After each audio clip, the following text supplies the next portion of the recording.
ఆ కాలమున దేవుని ఆత్మ ఓదేదు కుమారుడైన అజర్యా మీదికి రాగా అతడు ఆసాను ఎదుర్కొనబోయి ఇలాగు ప్రకటించెను. ఆసా, యూదావారలారా, బెన్యామీనీయులారా, మీరందరూ నా మాట వినుడి. మీరు యెహోవా పక్షపు వారైన ఎడల ఆయన మీ పక్షమును నుండును. మీరు ఆయన యొద్ద విచారణ చేసిన ఎడల ఆయన మీకు ప్రత్యక్షమగును. మీరు ఆయనను విసర్జించిన ఎడల ఆయన మిమ్మును విసర్జించును. నిజమైన దేవుడునైనను ఉపదేశము చేయు యాజకులైనను ధర్మశాస్త్రమైనను చాలా దినములు ఇశ్రాయేలీయులకు లేకుండా పోవును. తమ శ్రమయందు వారు ఇశ్రాయేలీయుల దేవుడైన యెహోవా యొద్దకు మళ్ళుకొని ఆయనను వెదకినప్పుడు ఆయన వారికి ప్రత్యక్షమాయెను. ఆ కాలములలో దేశముల కాపురస్తులందరిలోనూ గొప్ప కల్లోలములు కలిగెను. గనుక తమ పనిపాటలను చక్కపెట్టుకొనుటకై తిరుగువారికి సమాధానము లేకుండెను. దేవుడు జనములను సకల విధములైన బాధలతో శ్రమపరచెను. గనుక జనము జనమును, పట్టణము పట్టణమును పాడు చేసెను. కాగా మీరు బలహీనులు కాక ధైర్యము వహించుడి, మీ కార్యము సఫలమగును.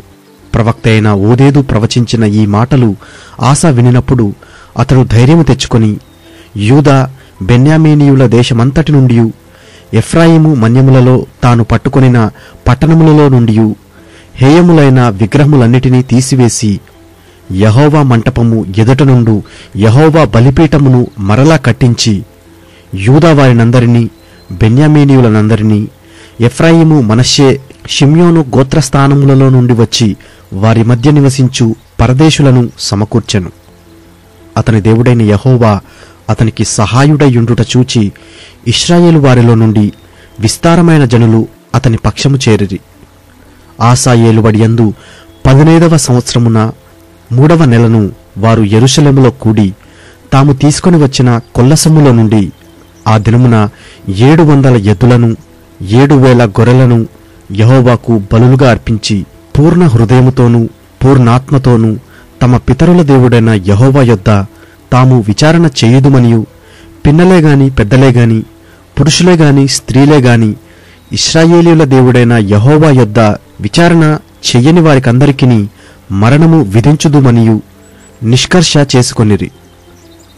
వారు ఎలుగెత్తి బొబ్బలిడుచు మేళములతోనూ బూరల నాదముతోనూ భేరీధ్వనులతోనూ యెహోవా సన్నిధిని ప్రమాణము చేసిరి.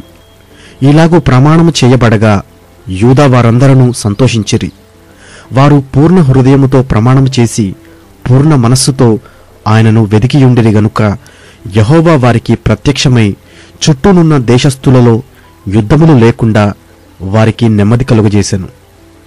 మరియు తన తల్లి అయిన మయక అసహ్యమైన ఒక దేవతా స్తంభమును నిలిపినందున ఆమె ఇక పుట్టపు దేవి అయి ఉండకుండా రాజైన ఆసా ఆమెను త్రోసివేసి ఆమె నిలిపిన విగ్రహమును పడగొట్టి చిన్నాభిన్నము చేసి కిద్రోను వాగు దగ్గర దాని కాల్చివేశెను. ఆసా ఉన్నత స్థలములను ఇశ్రాయేలీయులలో నుండి తీసివేయలేదు గాని ఇతడు బ్రతికిన కాలమంతయు ఇతని హృదయము యథార్థముగా ఉండెను. తన తండ్రి ప్రతిష్ఠించినట్టియు తాను ప్రతిష్ఠించినట్టియు వెండిని, బంగారమును, ఉపకరణములను అతడు తీసుకుని దేవుని మందిరమందుంచెను. ఆసా ఏలుబడియందు 35వ సంవత్సరము వరకు యుద్ధములు జరుగలేదు.